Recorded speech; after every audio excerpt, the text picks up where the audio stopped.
Secret Life of Bees, Chapter 8, pages 146 to 164. Though I'd done bee patrol with Zach, I hadn't been back to the hives with August since that first time. I pulled on long cotton pants that used to be June's and August's white shirt, which needed the sleeves rolled up about 10 turns.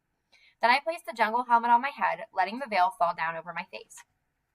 We walked to the woods beside the pink house, with her stories still pulled soft around our shoulders. I could feel them touching me in places like an actual shawl. There is one thing I don't get, I said. What's that? How come if your favorite color is blue, you painted your house so pink? She laughed. That was May's doing. She was with me the day I went to the paint store to pick out the color. I had a nice tan color in mind, but May latched on to the sample called Caribbean Pink. She said it made her feel like dancing a Spanish flamingo. I thought, well, this is the tackiest color I've ever seen. We'll have half the town talking about us, but if it can lift May's heart like that, I guess she ought to live inside it. All this time, I just figured you liked pink, I said. She laughed again. You know something? Some things don't matter that much, Lily. Like the color of a house. How big is that in the overall scheme of life? But lifting a person's heart? Now that matters.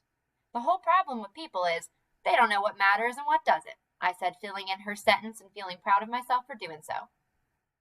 I was going to say, the problem is they know what matters, but they don't choose it.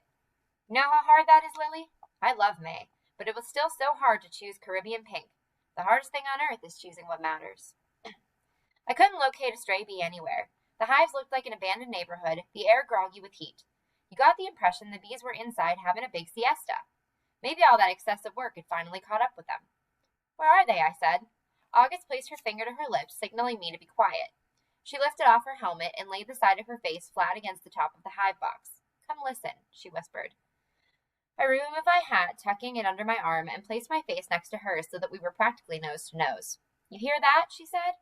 A sound rushed up, a perfect hum, high-pitched and swollen, like someone had put the tea kettle on, and it had come to a boil. They're cooling the hive down, she said, and her breath broke over my face with the smell of spearmint.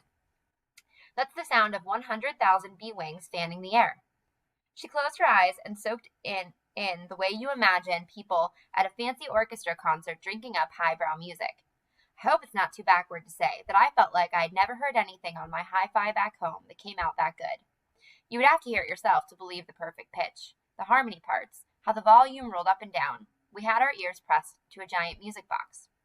Then the whole side of my face started to vibrate as if the music had rushed into my pores. I could see August's skin pulsating the tiniest bit. We stood back up, my cheek prickled and itched. You were listening to bee air conditioning, August said. Most people don't have any idea about all the complicated life going on inside the hive. Bees have a secret life we don't know anything about. I loved the ideas of bees having a secret life, just like the one I was living. What other secrets have they got? I wanted to know. Well, for instance, every bee has its role to play. She went through the whole thing. The nest builders were the group that drew the comb. I told her the way they create hexagons, they must be the ones who could do math in their heads, and she smiled and said yes. Nest builders had true math aptitude. Field bees were the ones with good navigation skills and tireless hearts, going out and gather nectar and pollen. Then there was a group called mortician bees, whose pitiful job it was to rake the dead bees out of the hive and keep everything on the clean side. Nurse bees, August said, had a gift for nurturing, and they fed all the baby bees. They were probably the self-sacrificing group, like the woman at church socials who said, No, you take the chicken breast. I'm fine with the neck and gizzard, really. The only males were the drones who sat around waiting to mate with the queen. And of course, August said, there's the queen and her attendants. She has attendants? Oh yes, like ladies in waiting. They feed her, bathe her, keep her warm or cool, whatever's needed. You can see them always circled around her, fussing over her. I even seen them caress her. August returned her helmet to her head. I guess I'd want comfort too if I did nothing but lay eggs all day long, week in and week out. That's all she does? Lay eggs? I wasn't sure what I expected. It wasn't like she wore a crown and sat on a throne giving out royal orders. Egg laying is the main thing, Lily. She's the mother of every bee in the hive, and they all depend on her to keep it going. I don't care what their job is. They know the queen is their mother. She's the mother of thousands. Mother of thousands. I put on my helmet as August lifted the lid. The way the bees poured out, rushing up all of a sudden in spirals of chaos and noise, caused me to jump. Don't move an inch, August said. Remember what I told you. Don't be scared.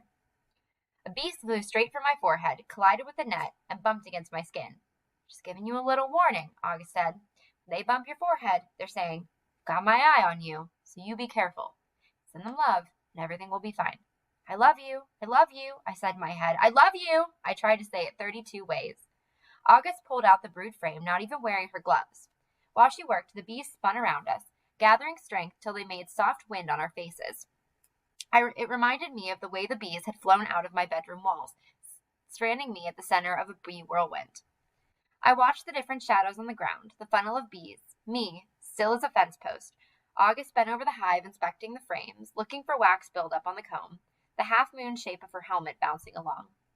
The bees began to light on my shoulders the way birds sit on telephone wires. They sat along my arms, speckled the bee veil so I could scarcely see through it. I love you, I love you. They covered my body, filled the cuffs of my pants. My breath came faster and something coiled around my chest and squeezed tighter and tighter until suddenly, like somebody had snapped off the panic switch, I felt myself go limp. My mind became unnaturally calm, as if part of me had lifted right up out of my body and was sitting on a tree limb, watching the spectacle from a safe distance. The other part of me danced with the bees. I wasn't moving a lick, but in my mind I was spinning through the air with them. I had joined the bee conga line. I sort of forgot where I was. With my eyes closed, I slowly raised my arms, weaving them through the bees, until finally I stood with them stretched out from my sides in a dreamy place I'd never been before. My neck rolled and my mouth opened. I was floating somewhere that didn't rub too close against life, like I'd chewed the bark from a toothache tree and it had made me dizzy. Lost in the bees, I felt dropped into a field of enchanted clover that made me immune to everything, as if August had doused me with the bee smoker and quieted me down to the point I could do nothing but raise my arms and sway back and forth. Then, without warning, all of the immunity wore off, and I felt the hollow, spooned-out space between my navel and breastbone begin to ache. The motherless place.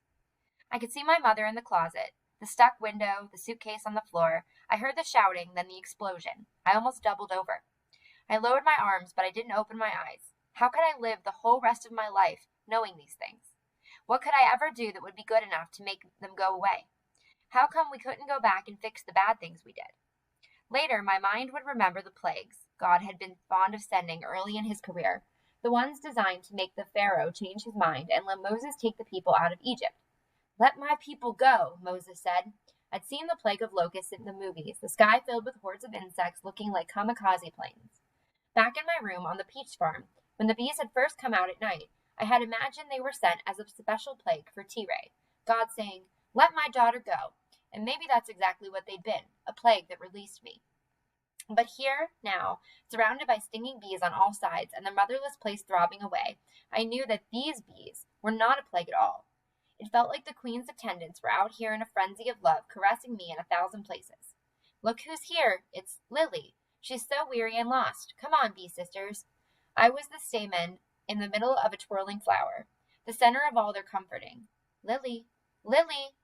My name came across the blue distances. Lily! I opened my eyes. August stared through her spectacles. The bee had shaken the pollen dust off their feet and were starting to settle back into the hive. I could see tiny grains of it drifting in the air. Are you okay? August said. I nodded. Was I? I had no idea. You know, don't you, that the two of us need to have a good talk, and this time not about me, about you. I wish I could do like the bees, just bump her forehead with a warning tap it with my finger. I got my eye on you. Be careful. Don't go any further. I suppose, I answered. What about right now? Not right now.